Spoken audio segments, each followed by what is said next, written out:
Chapitre 3 Les sauvages. Des sauvages, disait-elle. Que faire avec de tels sauvages? Elle secouait la tête. Il y avait dans son découragement une part de choix, un désistement raisonné, peut-être aussi la conscience de sa responsabilité. Elle contemplait ses deux garçons, les demi-frères, et les trouvait beaux. L'aîné surtout, le châtain aux yeux pères, 17 ans, une bouche empourprée qui ne souriait qu'à nous et à quelques jolies filles. Mais le brun, à 13 ans, n'était pas mal non plus, sous ses cheveux mal taillés qui descendaient jusqu'à ses yeux bleus de plomb, pareils à ceux de notre père. Deux sauvages aux pieds légers, osseux, sans chair superflue, frugaux comme leurs parents et qui préféraient aux viandes le pain bis, le fromage dur, la salade, l'œuf frais, la tarte aux poireaux ou à la citrouille. Sobres et vertueux, de vrais sauvages. Que faire d'eux? Soupirait ma mère. Ils étaient si doux que nul ne pouvait les atteindre ni diviser. L'aîné commandait, le second mêlait à son zèle une fantaisie qui l'isolait du monde. Mais l'aîné savait qu'il avait commencé ses études de médecine, tandis que le second espérait sourdement que rien ne commencerait jamais pour lui, sauf le jour suivant, sauf l'heure d'échapper à une contrainte civilisée, sauf la liberté totale de rêver et de se taire. Il l'espérait encore. Jouait-il? Rarement. Il jouait. Si par jeu l'on entend que d'un radieux univers villageois, il ne voulait que la fleur, le meilleur, le plus désert, le non foulé, tout ce qui rajeunit et qui recommence à l'écart de l'homme. On ne les vit jamais déguisés en Robinson, ni en conquérant, ni interprétant des scénettes improvisées. Le cadet incorpora une fois une troupe de garçons entichés de tragédie, n'y accepta qu'un rôle muet, le rôle du fils idiot. C'est au récit de ma mère qu'il me faut remonter, quand il me prend, comme à tous ceux qui vieillissent, la hâte, le bruit de posséder les secrets d'un être à jamais dissous. Lire le chiffre de sa turbulente jeunesse, heure par heure, perdue en elle-même et d'elle-même renaissant. Marquer, je ne sais quelle grâce m'aidant, marquer du doigt le promontoire d'où se laisse tomber dans la plate mer des hommes, épeler le nom de ces astres contraires. J'ai dit adieu aux morts, à l'aîné sans rivaux, mais je recours au récit maternel et aux souvenirs de ma petite enfance, si je veux savoir comment se forma le sexagénaire à moustache grise qui se glisse derrière moi, la nuit tombée, ouvre ma montre et regarde palpiter l'aiguille trotteuse. Prélève sur une enveloppe froissée un timbre-poste étranger, aspire, comme si le souffle lui avait tout le jour manqué, une longue bouffée de musique du Columbia et disparaît sans avoir dit un mot. Il provient, cet homme blanchissant, d'un petit garçon de 6 ans, qui suivait les musiciens mendiants quand ils traversaient notre village. Il suivit un clarinettiste borgne jusqu'à Saint, 4 kilomètres. Et quand il revint, ma mère faisait sonder les puits du pays. Il écouta avec bonté les reproches et les plaintes, car il se fâchait rarement. Quand il eut fini avec les alarmes maternelles, il alla au piano et joua fidèlement tous les airs du clarinettiste qu'il enrichit de petites harmonies simples, fort correctes. Ainsi faisait-il des airs du manège forain, à la Quasimodo, et de toutes les musiques qu'il captait comme des messages volants. « Il faudra, disait ma mère, qu'il travaille le mécanisme et l'harmonie. Il est encore plus doué que l'aîné. Il deviendrait un artiste. Qui sait ?»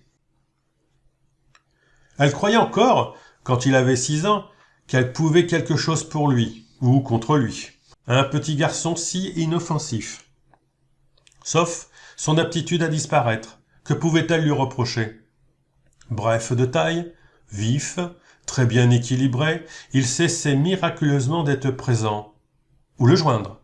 Les airs préférés des petits garçons ordinaires ne l'avaient même pas vu passer, ni la patinoire, ni la place du grand jeu damé par les pieds d'enfants, mais plutôt dans la vieille glacière du château, souterrain tronqué qui datait de 4 siècles, ou dans la boîte de l'horloge de ville, place du marché, ou bien enchaîné au pas de l'accordeur de piano qui venait une fois l'an du chef-lieu et donnait ses soins aux 4 instruments de notre village.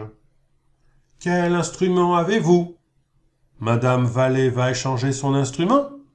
L'instrument de mademoiselle Philippon est bien fatigué. » J'avoue qu'en ma mémoire le mot « instrument » appelle encore, à l'exclusion de toutes les autres images, celle d'un édifice d'acajou conservé dans l'ombre des salons provinciaux et brandissant, comme un autel, les bras de bronze et des cires vertes. Oui, un petit garçon si inoffensif qui n'exigeait rien, sauf un soir. « Je voudrais 2 sous de pruneaux et 2 sous de noisettes, dit-il. « Les épiceries sont fermées, répondit ma mère. « Dors, tu en auras demain. »« Je voudrais 2 sous de pruneaux et 2 sous de noisettes, redemanda-t-il, le lendemain soir, le doux petit garçon. « Et pourquoi ne les as-tu pas achetés dans la journée ?» se récria ma mère, impatientée. « Va te coucher. » 5 soirs, 10 soirs ramenèrent la même taquinerie, et ma mère montra bien qu'elle était une mère singulière, car elle ne fessa pas l'obstinée, qui espérait peut-être qu'on le fesserait, ou qui escomptait seulement une explosion maternelle, les cris des nerfs à bout, les malédictions, un nocturne tumulte qui retarderait le coucher. Un soir, après d'autres soirs, il prépara sa figure quotidienne d'enfant buté, le son modéré de sa voix. « Maman !»« Oui, dit maman. »« Maman, je voudrais... »« Les voici, dit-elle. » Elle se leva, affeignit dans l'insondable placard près de la cheminée 2 sacs grands comme des nouveau-nés, les posa à terre de chaque côté de son petit garçon et ajoutait « Quand il n'y en aura plus, tu en achèteras d'autres. » Il la regardait d'en bas, offensé et pâle sous ses cheveux noirs. « C'est pour toi, prends, insista ma mère. Il perdit le premier son sang-froid et éclata en larmes. « Mais, je ne les aime pas, sanglotait-il. » Sido se pencha, aussi attentive qu'au-dessus d'un œuf fêlé par l'éclosion imminente, au-dessus d'une rose inconnue, d'un messager de l'autre hémisphère. « Tu ne les aimes pas. Qu'est-ce que tu voulais donc ?» Il fut imprudent et avoua « Je voulais les demander. » Lorsqu'elle partait chaque trimestre pour Auxerre à 2 heures du matin, dans la Victoria, ma mère cédait presque toujours aux instances de son enfant le plus jeune. Le privilège de naître la dernière me conserva longtemps ce grade d'enfant le plus jeune, et ma place dans le fond de la Victoria. Mais avant moi, il y eut pendant une dizaine d'années ce petit garçon évasif et agile. Au chef-lieu, il se perdait, car il déjouait toute surveillance. Il se perdit ici et là, dans la cathédrale, dans la tour de l'horloge, et notamment dans une grande épicerie, durant qu'on emballait le pain de sucre drapé d'un biais de papier indigo, les 5 kilos de chocolat, la vanille, la cannelle, la noix muscade, le rhum pour les grogs, le poivre noir et le savon blanc. Ma mère fit un cri de renarde. « Ah ! Où est-il » ? « Qui, madame Colette ?»« Mon petit garçon. L'a-t-on vu sortir ?» Personne ne l'avait vu sortir. Et déjà ma mère, à défaut de puits, interrogeait les cuves d'huile et les tonneaux de saumure. On ne le chercha pas trop longtemps, cette fois. Il était au plafond, tout en haut d'un des piliers de fonte-tors, qu'il étreignait des cuisses et des pieds comme un grimpeur des cocotiers. Il manœuvrait et écoutait les rouages d'un gros cartel à face plate de chat-huant, vissé sur la maîtresse poutre. Quand des parents ordinaires font souche d'enfants exceptionnels, il y a de grandes chances que les parents éblouis les poussent, fût-ce à grands coups de pied dans le derrière, vers des destinées qu'il nomme meilleures. Ma mère, qui tenait pour naturel, voire obligatoire, d'enfanter des miracles, professait aussi que l'on tombe toujours du côté où l'on penche, et affirmait, pour se rassurer elle-même, Achille sera médecin, mais Léo ne pourra pas échapper à la musique. Quant à la petite, elle levait les sourcils, interrogeait le nuage, et me remettait à plus tard. Exception bizarre, il n'était jamais question de l'avenir de ma sœur aînée, déjà majeure, mais étrangère à nous, étrangère à tous, volontairement isolée au sein de sa propre famille. Juliette est une autre espèce de sauvage, soupirait ma mère, mais à celle-là personne ne comprend rien, même moi. Elle se trompa. Nous la trompâmes plus d'une fois. Elle ne se décourageait pas et nous coiffait d'une nouvelle auréole. Mais elle n'accepta jamais que son second fils échappât, comme elle disait, à la musique, car je lis dans maintes lettres qui datent de la fin de sa vie « Sais-tu si Léo a un peu de temps pour travailler son piano ?» Il ne doit pas négliger un don qui est extraordinaire. Je ne me lasserai pas d'insister là-dessus. À l'époque où ma mère m'écrivait ses lettres, mon frère était âgé de 44 ans.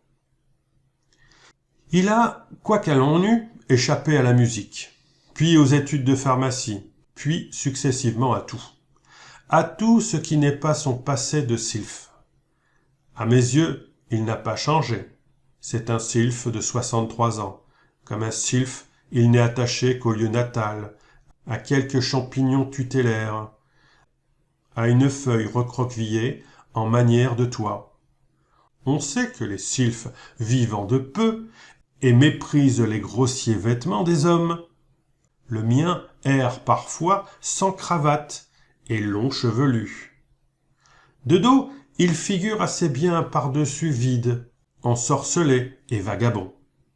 Sa modeste besogne de scribe, il l'a élue entre toutes, pour ce qu'elle retient, assise à une table, sa seule et fallacieuse apparence d'homme. Tout le reste de lui, libre, chante, entend des orchestres, compose et revole à la rencontre du petit garçon de 6 ans qui ouvrait toutes les montres, hantait les horloges municipales, collectionnait les épitaphes, foulait sans fatigue les mousses élastiques et jouait du piano de naissance. Je le retrouve aisément, revêt le petit corps agile et léger qui n'a jamais quitté longtemps, et il parcourt un domaine mental où tout est à la guise et à la mesure d'un enfant qui dure victorieusement depuis 60 années. Il n'est pas, quel dommage, d'enfant invulnérable, celui-ci pour vouloir confronter son rêve exact avec une réalité infidèle, m'en revient déchiré parfois. Certains crépuscules ruisselants, à grandes draperies d'eau et d'ombre sous chaque arcade du palais royal, me l'amena. Je ne l'avais pas vu depuis des mois. Il s'assit, mouillé, à mon feu, prit distraitement sa singulière subsistance, des bonbons fondants, des gâteaux très sucrés, du sirop. Ouvrit ma montre, puis mon réveil, les écouta longuement et ne dit rien. Je ne regardais qu'à la dérobée, dans sa longue figure, sa moustache quasi blanche, l'œil bleu de mon père, le nez grossi de Sido. Traits survivants, assemblés par des plans d'eau, des muscles inconnus et sans origine lisible. Une longue figure douce, éclairée par le feu, douce et désemparée. Mais les us et coutumes de l'enfance, réserve, discrétion, liberté, sont encore si vigoureux entre nous que je ne posai à mon frère aucune question. Quand il eut assez séché les ailes tristes, alourdies de pluie, qu'il appelle son manteau, il fuma, l'œil cligné, et frotta ses mains sèches, rouges d'ignorer à toute saison l'eau chaude et les gants. Et parla. « Dites donc. »« Oui. »« J'ai été là-bas, tu sais ?»« Non. Quand ?»« J'en arrive. »« Ah !» dis-je avec admiration. « Tu es allé à Saint-Sauveur ? Comment ?» Il me fit un petit œil fat. C'est Charles Faraud qui m'a emmené en auto. Mon vieux, c'est joli en cette saison. Pas mal, dis-je brièvement. Il enfla les narines, redevint sombre et se tut. Je me remis à écrire. Dis donc. Oui, là-bas. J'ai été aux Roches, tu sais. Un chemin montueux de sable jaune se dressa dans ma mémoire comme un serpent le long d'une vitre. Oh, comment est-ce? Et le bois, en haut, et le petit pavillon, les digitales, les bruyères. Mon frère siffla. Fini, coupé, plus rien, rasé. On voit la terre, on voit... Il faucha l'air du tranchant de la main et rit des épaules, en regardant le feu. Je respectais ce rire, et ne l'imitais pas. Mais le vieux sylphe, frémissant et lésé, ne pouvait plus se taire. Il profita du clair-obscur, du feu rougeoyant. « Ce n'est pas tout, » chuchota-t-il. « Je suis allé aussi à la cour du pâté. » Non naïf d'une chaude terrasse, au flanc du château ruiné, arceaux de rosiers maigris par l'âge, ombre, odeur de lierre fleurie versée par la tour sarrasine, battant revêche et rougeâtre de la grille qui ferme la cour du pâté. Accourez. Et alors, vieux, et alors? Mon frère se ramassa sur lui-même. Une minute, commanda-t-il. Commençons par le commencement. J'arrive au château. Il est toujours asile de vieillards, puisque Victor Grandille l'a voulu. Bon, je n'ai rien à objecter. J'entre dans le parc, par l'entrée du bas, celle qui est près de Madame Billette. Comment? Madame Billette? Mais elle doit être morte depuis 40 ans au moins. Peut-être, dit mon frère avec insouciance. Oui, c'est donc ça qu'on m'a dit, un autre nom, un nom impossible. S'il croit que je vais retenir des noms que je ne connais pas... Enfin, j'entre par l'entrée du bas. Je monte l'allée des tilleuls. Tiens, les chiens n'ont pas aboyé quand j'ai poussé la porte, fit-il avec irritation. Écoute, vieux, ça ne pourrait pas être les mêmes chiens. Songe donc. Bon, détail sans importance. Je te passe sous silence les pommes de terre qu'ils ont plantées à la place des cœurs de Jeannette et des pavots. Je passe même, poursuivit-il d'une voix intolérante, sur les fils de fer des pelouses, un quadrillage de fils de fer. On se demande ce qu'on voit. Il paraît que c'est pour les vaches. Les vaches. Il berça un de ses genoux entre ses deux mains nouées et sifflota d'un air artiste qui lui allait comme un chapeau haut de forme. « C'est tout, vieux ?»« Minute !» répéta-t-il férocement. « Je monte donc vers le canal. Si j'ose, dit-il avec une recherche incisive. Appeler canal cette mare infecte, cette soupe de moustiques et de bouse. Passons. Je m'en vais donc à la cour du pâté et... Il tourna vers moi, sans me voir, un sourire vindicatif. J'avoue que je n'ai d'abord pas aimé, particulièrement, qu'il fasse de la première cour, devant la grille, derrière les écuries aux chevaux, une espèce de préau à sécher la lessive. Oui, j'avoue, mais je n'y ai pas trop fait attention, parce que j'attendais le moment de la grille. Quel moment de la grille? Il claqua des doigts, impatienté.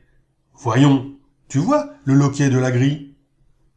Comme si j'allais le saisir. De fer noir, poli et fendu, je le vis en effet. Bon, depuis toujours, quand on le tourne comme ça, il mimait, et qu'on laisse aller la grille, alors elle s'ouvre par son propre poids, et en tournant, elle dit « I-an ». Chantâmes-nous d'une seule voix, sur 4 notes. Oui, dit mon frère, en faisant danser fébrilement son genou gauche. J'ai tourné, j'ai laissé aller la grille, j'ai écouté. Tu sais ce qu'ils ont fait? Non. Ils ont huilé la grille, dit-il froidement. Il partit presque aussitôt. Il n'avait pas autre chose à me dire. Il recroisa les membranes humides de son grand vêtement et s'en alla, dépossédé de 4 notes. Son oreille musicienne, tendue en vain, désormais, vers la plus délicate offrande, composée par un 800 sien, un grain de sable, une trace de rouille, et dédié au seul enfant sauvage qui en fut digne. « Où en es-tu avec Mérimée ? Il me doit 10 sous. »« Tiens, » s'étonnait l'aîné. « Oui, repartait le cadet, mais moi je redois 3 francs. »« Sur qui ? » ?»« Sur un Victor Hugo. »« Quel volume ? » ?»« Chansons des rues et des bois, et je ne sais quoi d'autre. Ah, le chameau !»« Et encore ?» triomphait l'aîné. « Tu as dû lire ça à la va-vite. Verse les 3 francs. »« Où veux-tu que je les prenne ? Je n'ai pas le sou. » Demande à maman. Oh ! Demande à papa. Dis-lui que c'est pour acheter des cigarettes et que tu les lui demandes en cachette de maman. Il te les donnera. Mais s'il me les donne pas, alors, à l'amende. 5 sous pour le retard.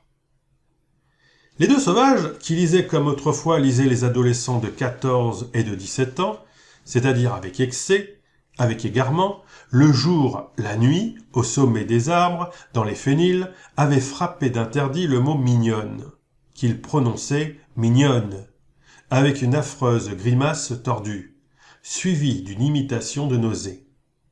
Recensée dans chaque livre nouveau, chaque mignonne, vouée à l'exécration, créditait de 2 sous une cagnotte. En revanche, un livre vierge rapportait 10 sous à son lecteur.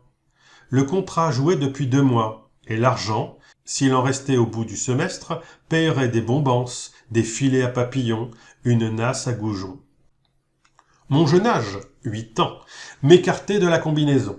Au dire des 2 frères, il y avait trop peu de temps que je ne grattais plus pour les manger, au long des chandelles, les coulures, en forme de longues larmes, et les 2 garçons m'appelaient encore « enfant de cosaque ».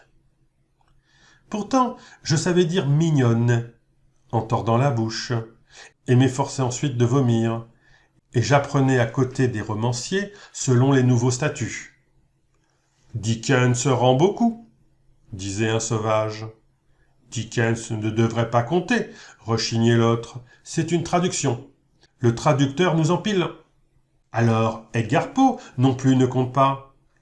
Le bon sens commanderait d'exclure aussi les livres d'histoire, qui paient 10 sous à coup sûr. La Révolution n'est pas mignonne.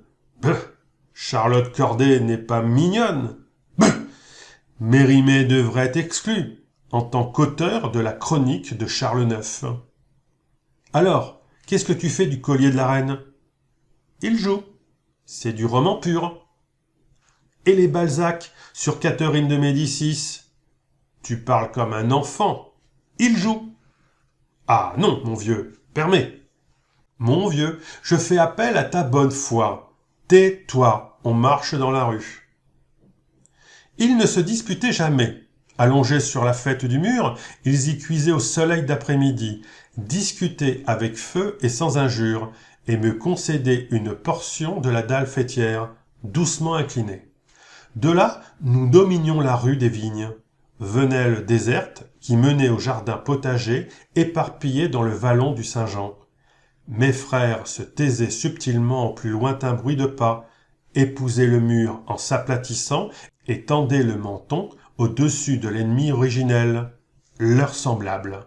« C'est Chebrier qui va à son jardin », avertit le cadet. Ils oublièrent un moment leur débat et laissèrent passer sur eux l'heure encore chaude, la lumière oblique. D'autres pas, nets et vifs, sonnèrent sur les silex bossus.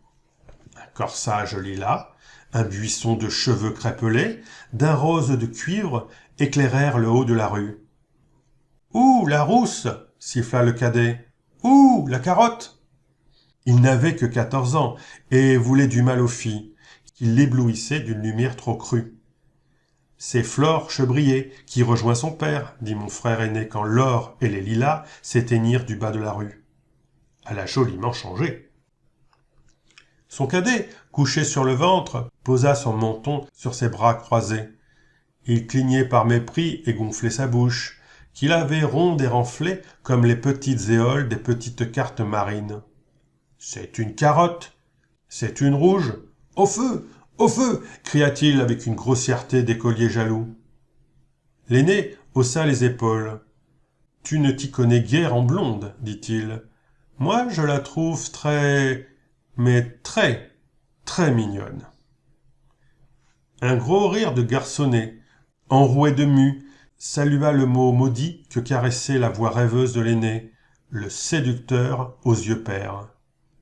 J'entendis une bousculade sur le mur, les clous des souliers raclant la pierre, une chute molle de corps liés sur la terre accueillante et sarclée, au pied des abricotiers. Mais ils se délièrent aussitôt avec une hâte sage. Ils ne s'étaient jamais battus, ni insultés. Je crois qu'ils savaient déjà que ce bouquet de cheveux roux, ce corsage lilas, merveille accessible, ne devait pas compter parmi leurs nations baroques et pudiques.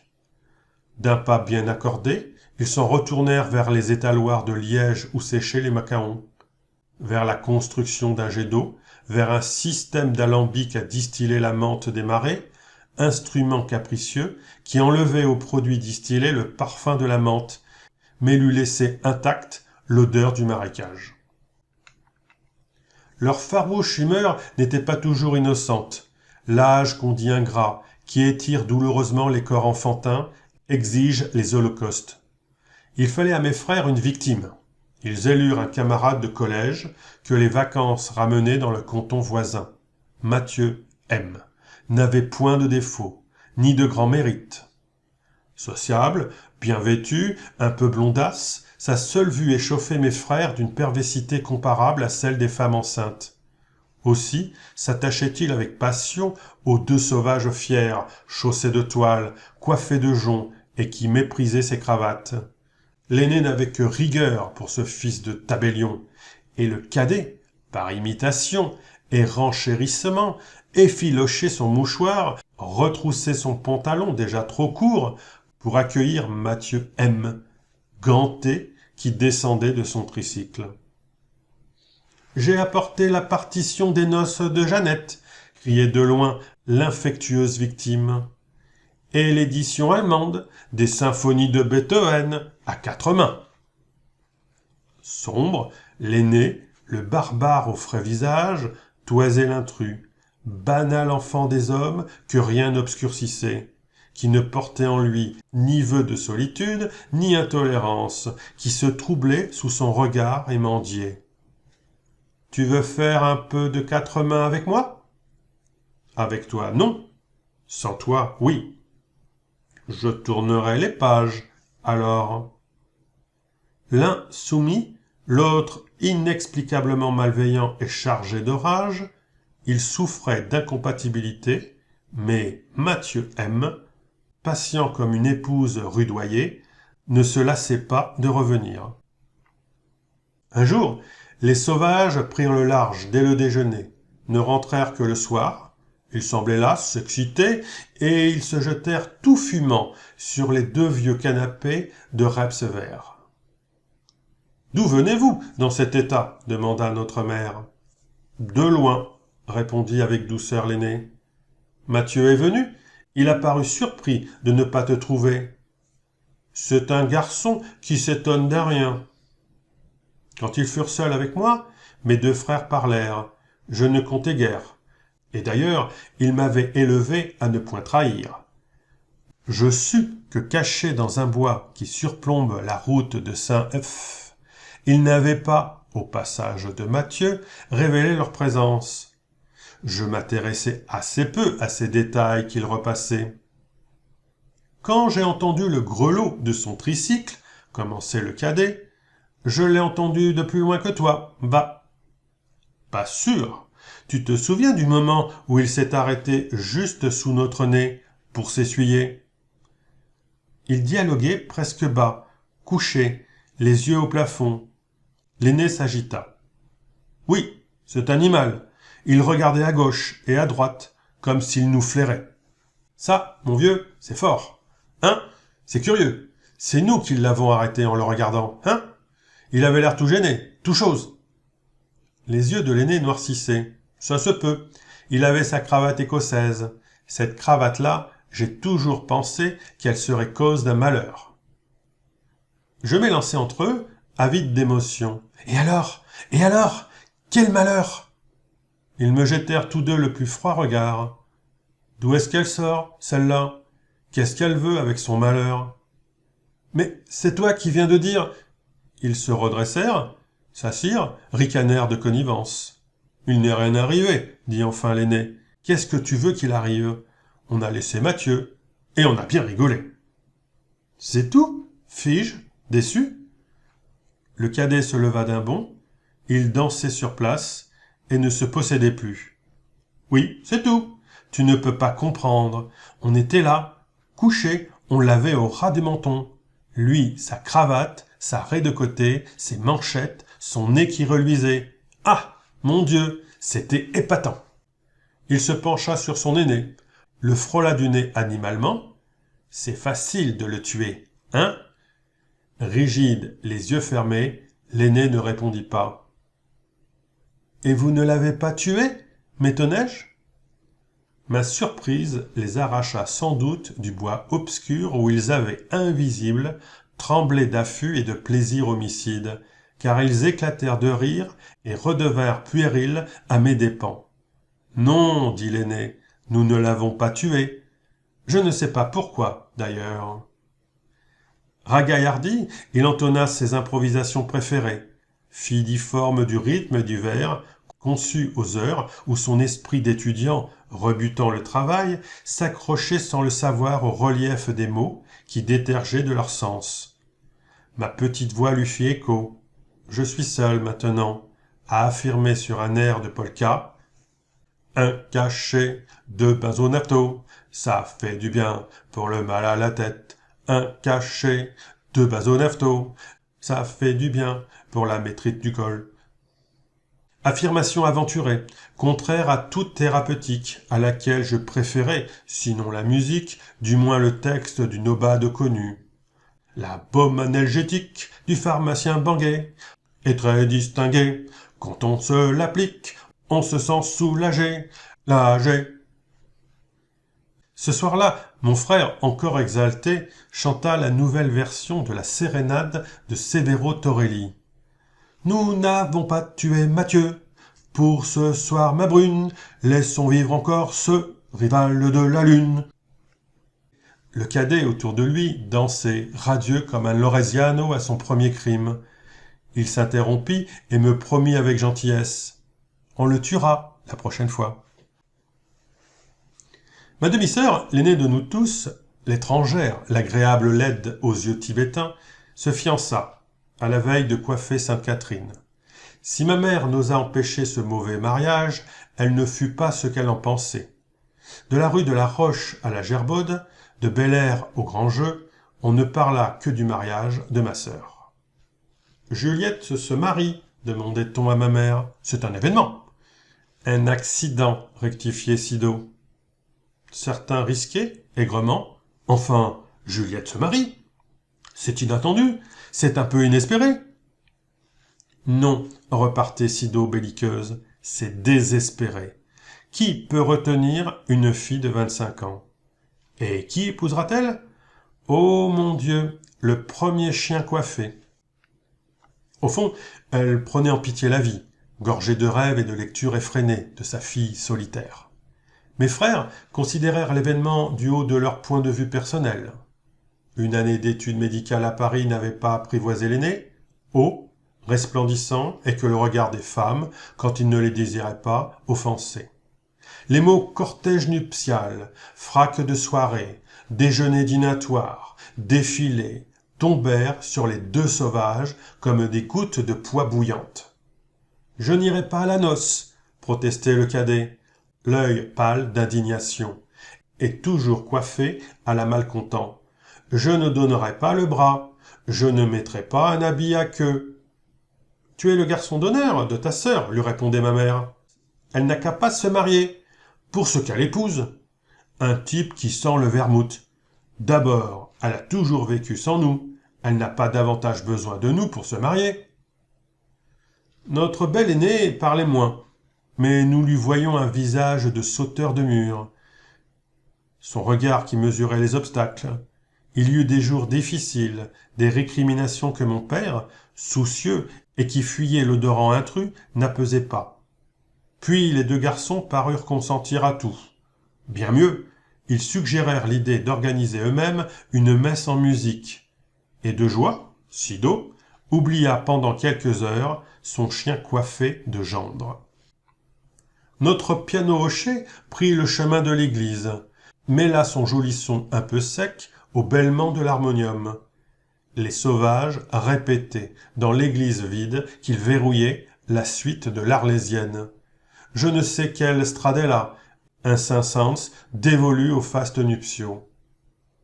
Ma mère s'avisa trop tard que ses fils, retenus à leur clavier d'exécutants, ne figureraient qu'un moment aux côtés de leur sœur. Ils jouèrent, je me le rappelle, comme des anges musiciens, et ensoleillèrent de musique la messe villageoise, l'église sans richesse et sans clocher. Je paradais, fier de mes 11 ans, de ma chevelure de petite Ève et de ma robe rose, fort contente de toutes choses, sauf quand je regardais ma sœur tremblante de faiblesse nerveuse, toute petite, accablée de failles et de tulle blanc, pâle et qui levait sa singulière figure mongole, défaillante, soumise au point que j'en eusse honte vers un inconnu. Les violons du bal mirent fin au long repas, et rien qu'à les entendre, les deux garçons frémirent comme des chevaux neufs. Le cadet, un peu gris, resta, mais l'aîné, à bout d'effort, disparut.